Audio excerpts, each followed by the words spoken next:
Hello, good evening. Friday night, I've just been on a beautiful rooftop in Barcelona watching the sunset. It's 11:30 and I almost forgot. I have to make a video today to keep up with my promise of publishing every Monday, Wednesday and Friday. So what am I going to talk about today? Well, I wanted to talk about who should pay on a first date.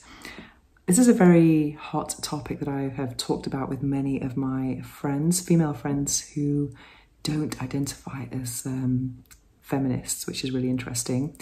But also I saw something on a very popular newspaper in the last couple of weeks talking about safety tips for women on dates.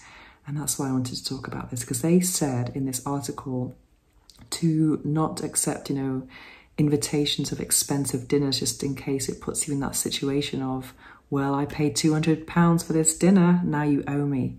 And I think that is a very real risk in some situations. And then I know some of my non-feminist friends will be saying, of course he has to pay for me.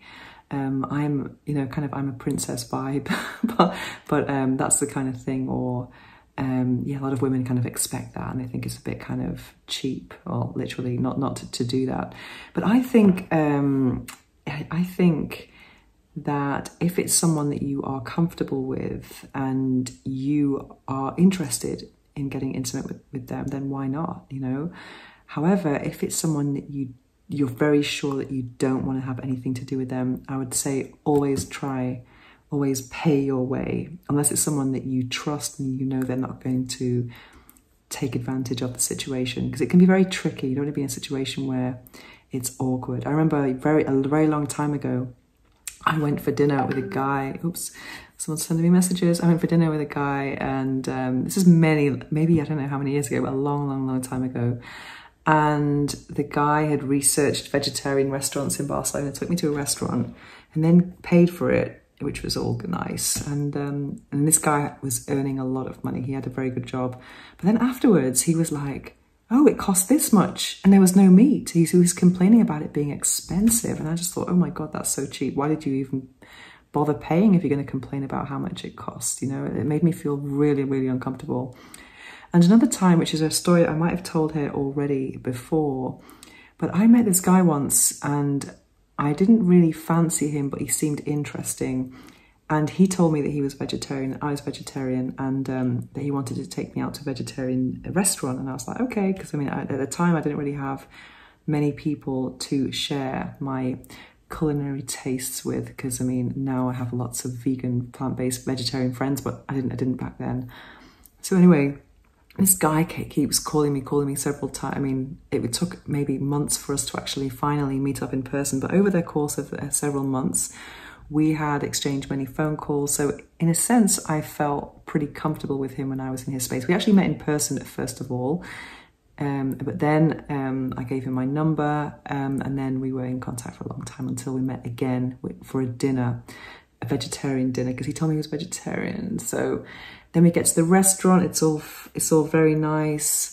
And I remember at the time I used to paint, and I was showing him on my phone some of my pictures of some of my drawings. He took my phone, then he starts going through other pictures in my phone, and I was like, hey, and I got my phone back, and I felt that it was a real invasion of my privacy. I just felt, whoa, that is so not cool. And I felt a bit and they said to me, where are these pictures? I want to see them in person. And I was like, they're at my house. And he's like, I want to come to your house. And I just knew he didn't want to see my pictures, And then he ended up paying for the dinner. And I tried to pay my bit because, at this point I was like, this guy's not coming anywhere near my house, or near me for that matter. But I was still trying to keep things on a polite level just so that it wouldn't get, very awkward. And then so he paid for this dinner, which was kind of pretty pricey. And then I said, I'll get you a drink now after. And then we went for a drink. It didn't let me pay again. And I was feeling very uncomfortable by this point. So I just wanted to pay the drinks and just have a bit of chit chat and then leave. However, then during the drink, he started to get a little bit aggressive, to the point where I just got up and walked out of the bar. And then he starts walking out after me and said, you just came out for the free dinner, didn't you? And I was like, I tried to pay, And fortunately, I flagged a taxi. I got a taxi. And when I got in the taxi, he didn't let me close the door. We were speaking in English as well. And then I started speaking Spanish so that the taxi driver knew what was going on. And fortunately, the taxi driver kind of stepped on the accelerator and I closed the door. But before he did, he said, if I ever see you again, he basically threatened me. And my heart at the time was just racing. And this is someone that I thought was okay. You know,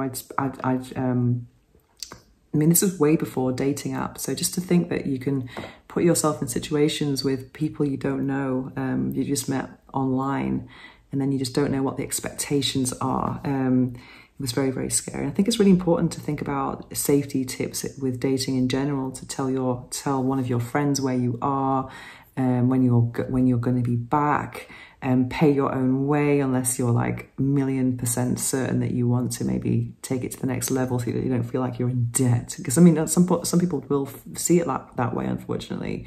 For some people, paying for dinner isn't just a friendly gesture. They want an exchange for it. Not everyone, fortunately, not everyone. There are lots of people who it's just a very generous gesture, and those are the people you want to have in your life.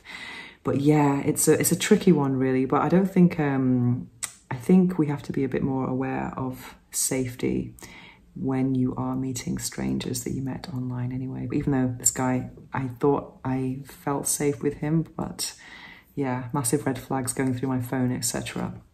But yeah, I would like to, so for me, I think you should always try and pay your way. And if someone pays for your dinner, then try and pay for something else to make it a bit equal, because not everyone has the same earning capacities, which is true. So instead of just like not moving a finger, I think it's good to kind of try and show that you want to, or you can pay for your own way. It's very, very, very important.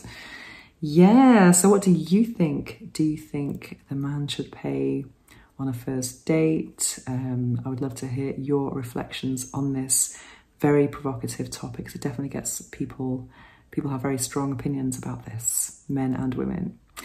So anyway, that's my video for today. I almost didn't do it, but I'm doing it because a promise is a promise. And if you have any questions for more videos about dating, sexuality, sex toys, anything else that I talk about on here, don't hesitate to contact me at venus@venussahara.org. And I will see you very soon. My next video will be on Monday. Have a beautiful weekend. Mwah.